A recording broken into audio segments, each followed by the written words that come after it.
मुझे दिनांक 31 जुलाई 2025 को श्री रविशंकर प्रसाद और सदन में प्रतिपक्ष के नेता सहित सत्ता पक्ष व प्रतिपक्ष के कुल 146 सदस्यों द्वारा हस्ताक्षरित निम्नलिखित प्रस्ताव की सूचना प्राप्त हुई है, जिसमें भारत के राष्ट्रपति को माननीय इलाहाबाद उच्च न्यायालय के वर्तमान न्यायाधीश न्यायमूर्ति यशवंत वर्मा को न्यायाधीश जांच अधिनियम 1968 की धारा 3 के साथ भारत के संविधान के अनुच्छेद 124(4) के साथ पठित अनुच्छेद 217 और अनुच्छेद 218 के अंतर्गत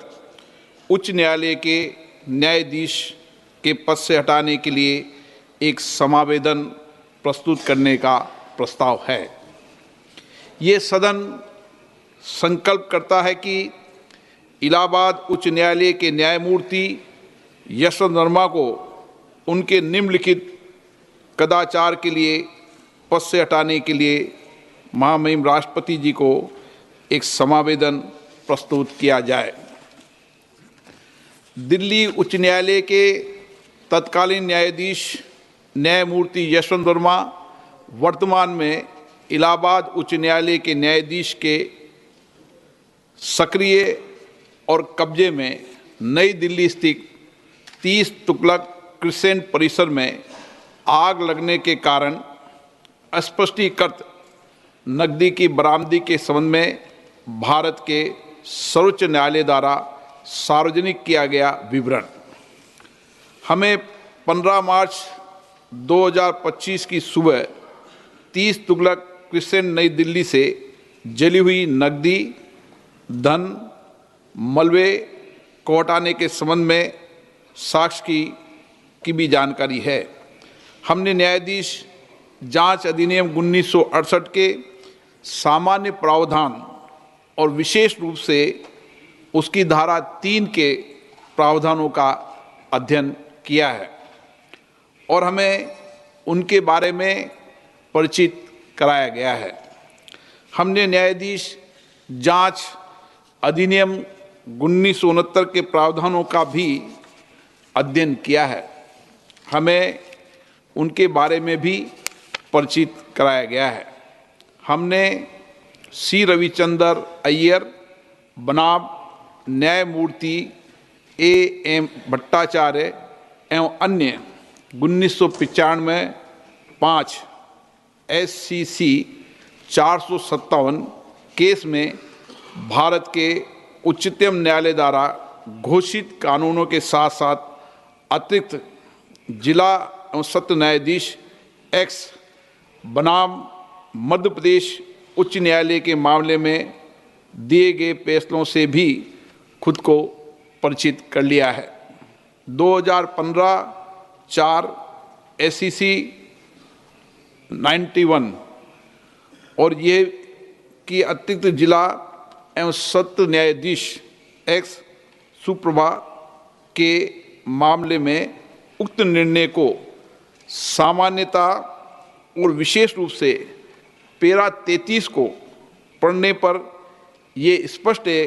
कि दिल्ली उच्च न्यायालय के मुख्य न्यायाधीश ने न्यायमूर्ति यशवंत वर्मा के विरुद्ध शिकायत को गंभीर प्रकृति का पाया और उक्त निर्णय के पैरा 33 के तहत परिकल्पित इन हाउस प्रक्रिया का पालन किया। यह भी स्पष्ट है कि भारत के तत्कालीन मुख्य न्यायाधीश ने इस गंभीर एवं चौंकाने वाले घटना और तथ्यों पर विचार करने के बाद और न्यायमूर्ति यशवंत वर्मा की प्रतिक्रिया तथा दिल्ली उच्च न्यायालय के मुख्य न्यायाधीश की टिप्पणियों को ध्यान में रखते हुए ये राय बनाई कि इस विषय पर गहन जांच आवश्यक है। इसलिए भारत के तत्कालीन मुख्य न्यायाधीश ने अतिरिक्त जिला एवं सत्र न्यायाधीश एस सुप्रा के मामले में निर्णय के पेरा 33(3) में परिकल्पना के अनुसार एक 3 सदस्यीय समिति का गठन किया गया। हमें यह भी याद है कि भारत के माननीय तत्कालीन मुख्य न्यायाधीश ने समिति की रिपोर्ट भारत के महामहिम राष्ट्रपति और भारत के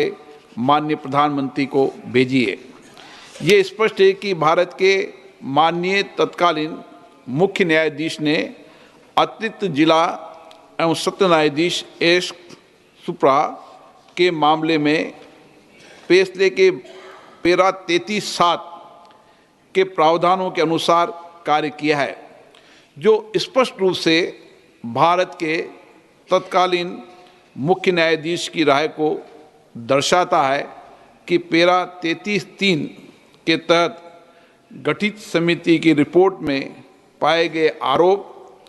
इस प्रकृति के हैं कि उक्त न्यायाधीश को हटाने की कार्रवाई शुरू करने की आवश्यकता है। उपयुक्त तथ्यों के अवलोकन और सार्वजनिक रूप से उपलब्ध तथ्यों, न्यायमूर्ति यशवंत वर्मा के कब्जे वाले और उनके नियंत्रण में स्थित आधिकारिक परिसर से जली हुई नकदी की बरामदी और उसे हटाने से संबंधित परिस्थितियों की स्वतंत्र रूप से जांच करने के बाद हम स्वतंत्र रूप से ये भी पाते हैं कि भारत के संविधान के अनुच्छेद 124 के साथ पठित अनुच्छेद 217 और अनुच्छेद 218 के तहत हटाने की प्रक्रिया न्यायाधीश अधिनियम 1968 और उसके तहत बनाए गए नियमों के अनुसार शुरू की जानी चाहिए। वेदाक चरित्र और वित्तीय बौद्धिक ईमानदारी न्यायपालिका में एक आम आदमी द्वारा रखे गए विश्वास की नींव है, और यह भी कि वर्तमान मामले से जुड़े तथ्य जो कि भ्रष्टाचार की ओर इशारा करते हैं, वो भारत के संविधान के अनुच्छेद 124 के साथ अनुच्छेद